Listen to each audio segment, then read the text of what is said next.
The AICUZ program gives installation commanders a very valuable tool to work with community planners and developers. It is important for us to inform the community, let them know what it is we do, how we do it, what the impacts will be upon their plans. We're postured to complete our mission and to do it in an environment that I think has a very minimal impact on our community and our partners in the community. AICUZ has allowed us to do that.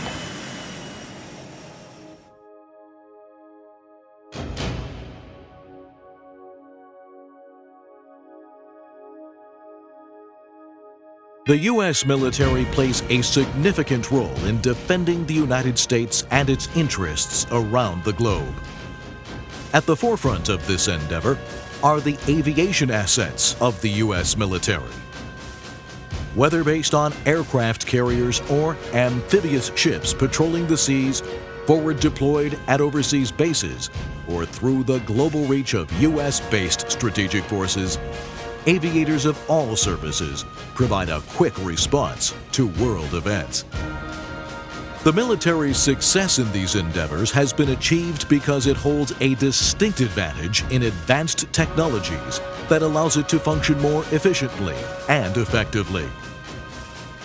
As important as these technologies are to mission success, it is the commitment of the men and women in uniform and the training they receive at home that gives them the proficiency they need when called to action.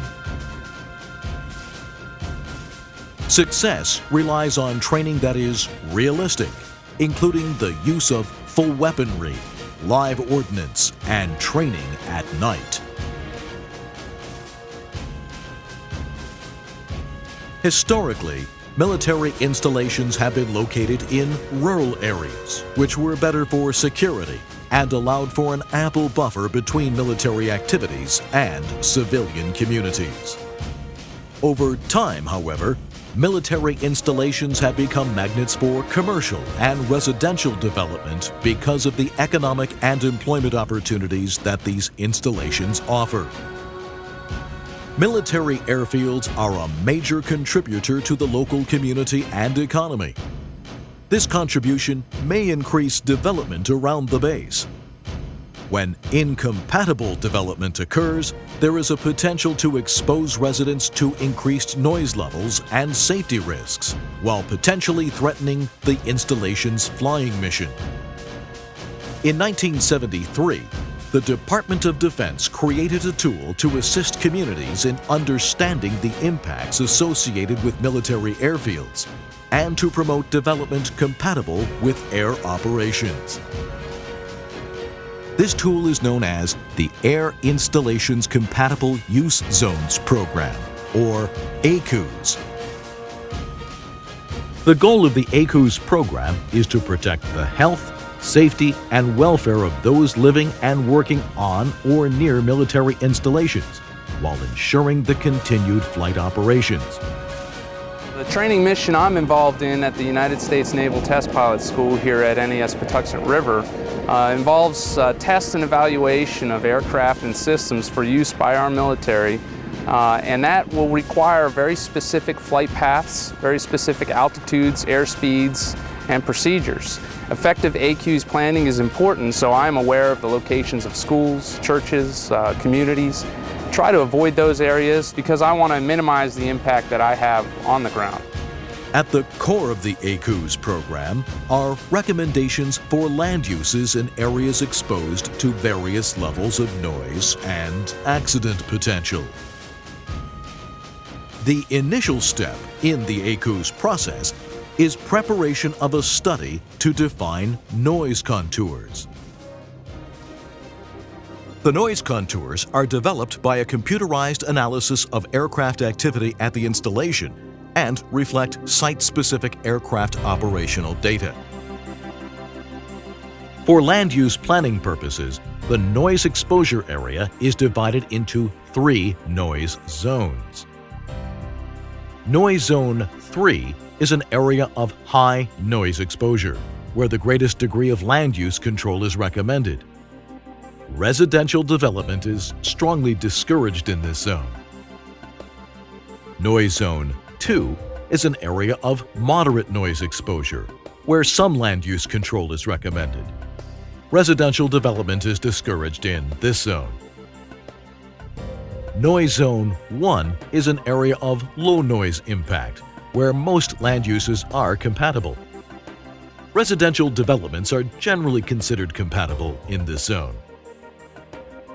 Land use recommendations are applied to keep noise-sensitive uses such as residences, auditoriums, and schools outside of high and moderate noise zones. We do our best to be a good neighbor to coordinate our training to avoid noise-sensitive areas, but occasionally our training does impact the community, but it's important that our crews receive the training they need before they deploy to a combat environment. I think what sometimes people fail to recognize is that we don't make a lot of noise to make people angry.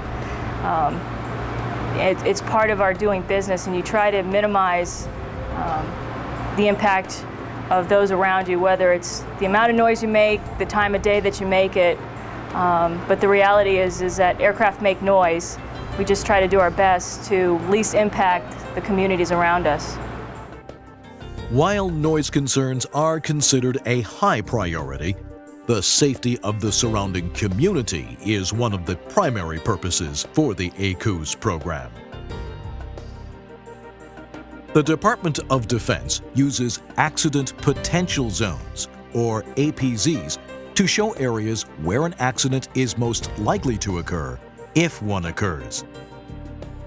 APZs are located below aircraft flight tracks near the ends of runways. There are 3 accident potential zones: the clear zone, APZ-1, and APZ-2. Clear zones are the area with the greatest potential for occurrence of aircraft accidents and should remain undeveloped. While the possibilities of an aircraft mishap are remote, the AICUZ program recommends that land uses that promote high concentrations of people be avoided in the accident potential zones.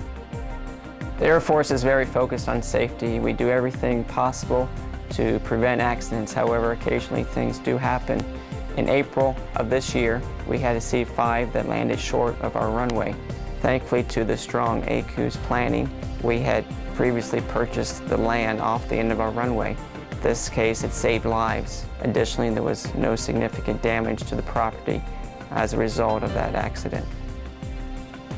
The Federal Aviation Administration and the Department of Defense also have defined flight safety zones around airfields and below aircraft departure and approach flight tracks. For the safety of aircraft, the height of structures such as cell towers, buildings, and wind farms, and vegetation is restricted within these zones.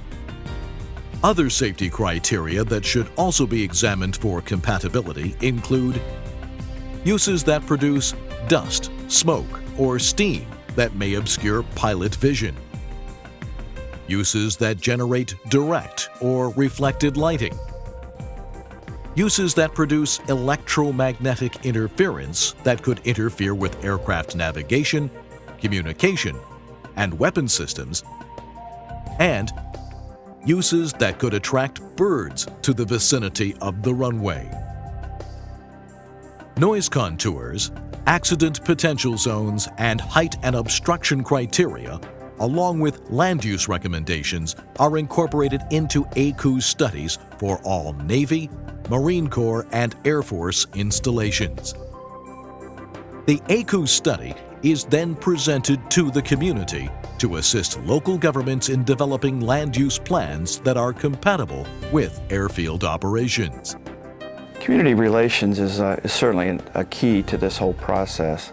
It's important for installations not to wait for the community to come to them, but to actually go out and make sure that you develop those relationships with the community so that we have a two-way dialogue of development, land use, anticipated growth, and needs for the community. Because in the final analysis, we work for the local community, and it's our honor and privilege to protect those folks, and we need to grow and develop the areas compatible with their needs while still protecting and preserving the right to fly our operational missions.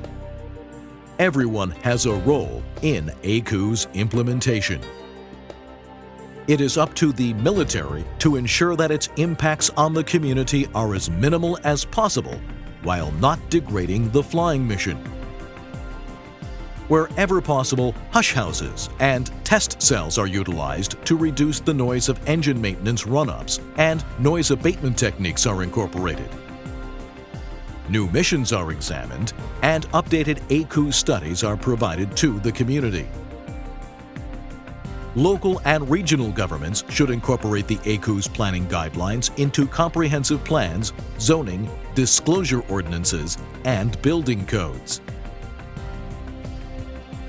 Builders should incorporate sound insulation where recommended. And real estate professionals should disclose possible military impacts on potential buyers.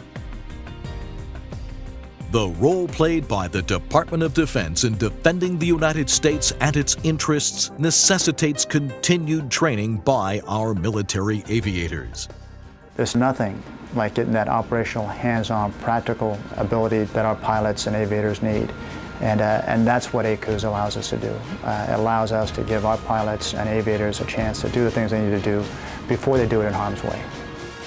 The AICUZ program provides the tools necessary to promote compatible development and activities near military installations. By working together, the military and the community will help to preserve the defense mission while improving the quality of life for those who live outside the fence.